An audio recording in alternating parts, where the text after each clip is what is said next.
مالف namummaa dhabdee biyya gaafa kana keessatti maaliif namummaa dhabdee yookaan maaliif kabajaa namoomaa dhabdee Oromoon mataa keessa na deddeebi'a kun dikee abbaan horii abbaan dikeedhaan darbate ambiti dhagaan darbitii jedhan waan nuti wal godhu jiru laalaa diinni Oromoo akka fedhe godhu jira jechuudha.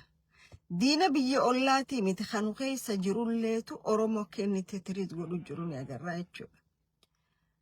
Wallagga bahaatiin ganama galgalagaa miidiyaan Oromoo riippoortii ni dhiyeessa.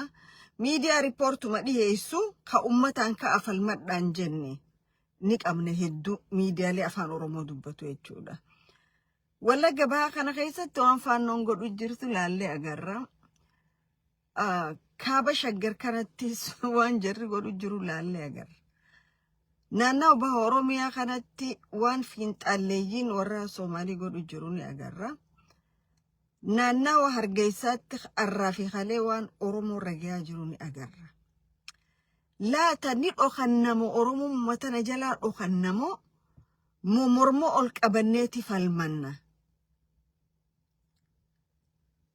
Ilmoo gartee ilmoo abbaan qabne ilmoo namni bakka yuutti abbaan fedhe dhawu abbaan fedhe ajjeesu taane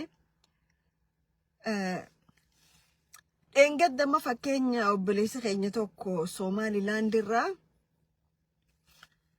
qabrii abbaa keenya Sheekh Bakrii Saphaloo kunoo Sheekh Bakrii Saphaloo qabriin isaa as jirtii je'eeti himuu ture jechuudha. Maalif bara 77 duraas 77 bara nuti baqanne jechuudha. Soomaaloo Oromoonni achi du'anii qabriin isaanii achi taate hedduudha. Qabruma kana agarsiisee kunoo qabriin abbaa keenyaas jirti jedhan dhaggeeffadhe waan sanii dhumarratti Soomaaliin fuudhanii waan mucaan keenya kun hin je'in itti ida'anii biitti teenya je'ee Soomaalii buqqaafne jee maal je'anii dubbii sanirraa haatee Oromoon arra Somaalilaand keessatti akkan taane tahaa jirti. Akkan taane tahaa jirti. Kana maaliifin jechuu barbaade gawwaan laga cehaa bakka itti bade warra sehaa itti Oromoon silaayis Oromoon ni deemti bakka itti galte san warra seetichuma teessi jechuudha. Namni biyya tiyyarraa naa baha jechuun mirga qaba. Maa biyya teenyarraa nu baha jedhanii jiru mirga qaba. Maaliif namni biyya qabu vaaliyuu biyyaa beeku mi'a biyyaa beeku naarraa bahis inja. Biitti abbaan qabne ta abbaan fedhe dhaqee kotota isaatti ol guurratu lafa Oromooti jechuudha. Lafti Oromoodha ta ummata baha Afrikaa jiraatu qofa. Garuu warri baha Afrikaa jiraatu kun cufti mas biyya isaanii kophaa qaban. Ta Oromoodha waliin qabanii jechuudha. An sablina kanaan agarre beeytu jara keenya. Jaarraa sila ilmi namaa morma ol qabatee deemu morma qabatnee deemu jira jechuudha. Maaliifin amma ummata keenya kanaannawa sanii baqachaa jiru kana guuranii maasli guuranii makiinaa cufaan neqanii akka nurraa bahan jedhan. Yaadadha gaafa Bosaasoorraa nama keenya dila makiinaa saniin guuran. Daangarra geessanii fixan cufani rashanan dhoysaniin goone dirree bahaniiti kunoo Oromoota Bosaasoorraa finne akkana goone jedhanii reefka makiinaa keessa olaraa turanii jechuudha. Oromoo mootummaan qabdu manguddoon qabdu waa takkan qabdu ka isii dubbatu nan Oromoo yoo waaqni dubbateef malee Oromoon nama isaa dubbatu hin qabdu jechuudha. Amma warri Somaalilaand kun ummata guuru jiran kana daangarra geessanii fixammoo ummanni kun ni seenaa jechuu barbaadeeti biyya tana. Ummanni Oromoo waa tokko godhuudha qaba. Dilli baqatee keessaafuu biyya ja'ama maal ja'an naggada keenya nurraa fudhatanii qabeenya keenya fudhatanii waan silaa dalanii dalaganii jedhan. Tokko duraa dhiirti Soomaalii aadumaarraa dhiira dalayduu miti dubartii isaanii jajjaboodha. Dubartiin isaanii dalagattuudha. Dhiirti isaanii mukuma jala teessee ulee takka hudduu jala kaayyatte achi muka taphachaa oolti jechuudha. Warra kanaatu hujii teenya nurraa saamanii jedhan jechuudha.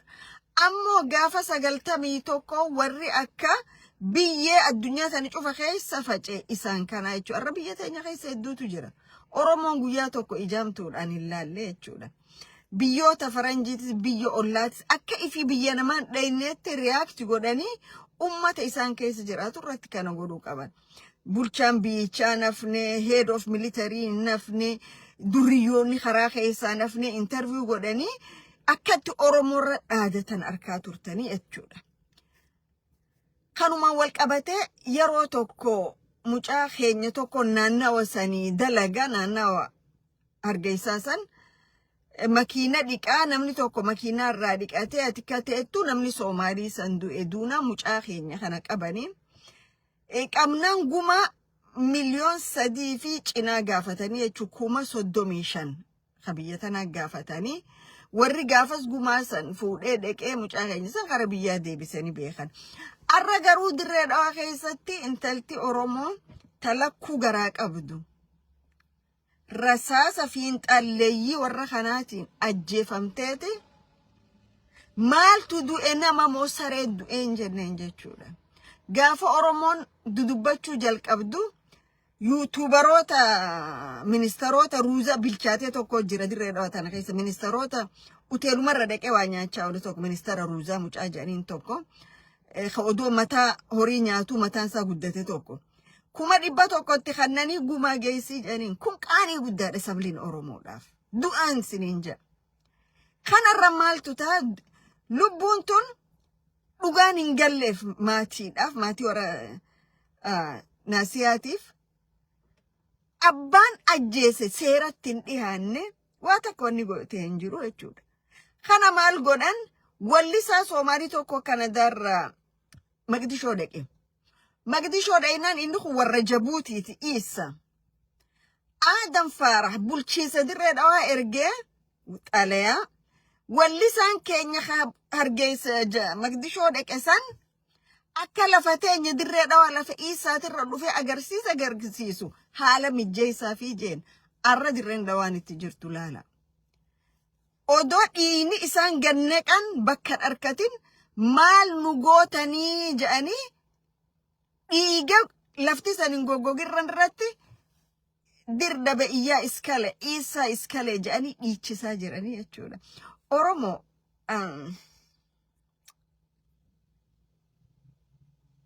akkatti waa waliin jennu sini rakkanne akkatti walii waa himnu sini rakkanne jechuudha. Namni gadigaloon namni jibbamaan namni tuffatamaan ilma namaa birattis waaqa birattis kan mirga isaan kabachiifne jechuudha. Kan mirga isaan kabachiifne dayyuusa jedhama. Dayyuusa jechuun nama uffata isaa irra gurguru lafa isaa gurguru qabeenya isaa gurguree qullaa deemuu jechuudha akka maraataatti. Okay. Dirree dhawaa keessatti aadaan Oromoo akkam garsiifamne ministeera aadaa fi turizimii intala Isaatiin baantee jira. Kana ni beektanii? Aadaan Oromoo dirree dhawaa keessatti hoggaa namni Ameerikaa fa'arraa dhaqe ijoolleen xixiqqoon takka aadaa uffattee herrimaaddee itti dachii dhiitti jechuudha. Hoggaa aruuzni dhaqe dhaqanii hulaa dura harka dhadhawanii jechuudha. Sanuu dhabuuf ta'e san ammaas. Arra waltajjii Oromiyaa bahaa guutuu qabattee jirtu aadaa shiftootan kanaati jechuudha. Warra teeroristiin jedhanan warra ilmaan namaa qawweedhaan teeroraayiz godhu kana. Warra daangaa isaatirraa dhufee qawweedhaan dubartii garaa qabdu fixu kana. Namni garii hin je'inaa waliin jiraannee maal jirra. Waliin jiraattee deem Jabuutii guyyaa tokko bulimee mee deem Jabuutitti an Oromoodha asitti mana jaarrachuu fedha asitti bizinesa jaarrachuu fedha jiimi. You cannot. Ugaasa keenya asi awwaalame jedhaniiti dhagaa abaarsaa ka sihiriitti godhan tokko fidanii dirree dhawaa keessa kaa'anii jechuudha. Dhagaa sihiriidha. Garuu Oromtichi qabrii abbaa keenya Sheekh Bakrii Saphalooti asi jiraa jedhe malee dhagaa bu'uuraa kaayyannaan jenne jechuudha. Gaafa ammoo dhagaa bu'uuraa san kaayyatan alaabaan Somaliland ta Somaalii taanii ta balaa qabdu san shanta Somaalii shanan ogaada maali hawaashii gatteettu ta Jabuuti tan kililii shanii dirra dhawaa keessatti agartan jechuudha. Arrammoo maali isinii mirkaneessa guyyaa irra daqiiqaa nama anjiru tana keessatti biyya sovereignty biyya ummata biyya saniin qabajoo qabdu biyya daangaa qabdu biyya ammaaf Itoophiyaa yettee beekamtu san keessatti gubbaa haga gadi alaabaa Jabuutii afuu maaltuutu fide. So biiti Oromiyaa odoon beeyne ministara lafaa tin gurguramtee dhumte jechuudha. Ministari lafaa tun ilmaan si Austraaliyaa jiran, jaarsi si Austraaliyaa jira, she can fly anytime achi galuu dandeessi jechuudha. Garuu lafa ilmaan Oromoo gurgurtee ilmaan Oromoo lafa maleeyyii godhu jirti jechuudha.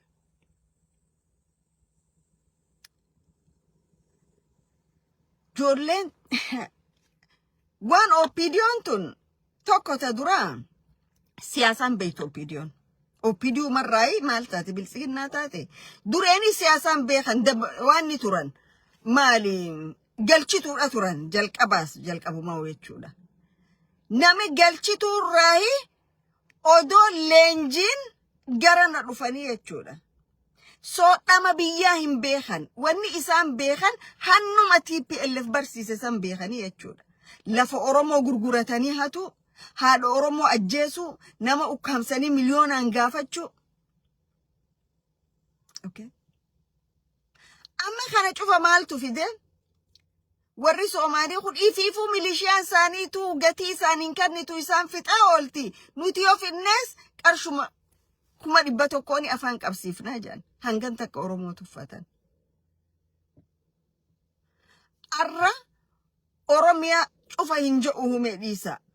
Oromiyaa bahaa keessatti eenyu kabajaa qaba, eenyu akka abbaa biyyaatti godhu jira, eenyutu totally reject ta'e humanize ta'e jira. Ragaa waan laallee agarru kanaa jechuudha. Ammallee waan hin jedhu tiruu yoo bubbulte dhaga taati jedhan. It is not too late. Arra video tokko gadhiisanii turan ganda abdii boruusan dirreedhawa. Hadeemaniin mallattoo Itoophiyaa warra baandiraa Itoophiyaa ta'ammaa tana. Ka dubbatu afaan Soomaaliiti ka irra dhaadatu immoo Oromoodha jechuudha.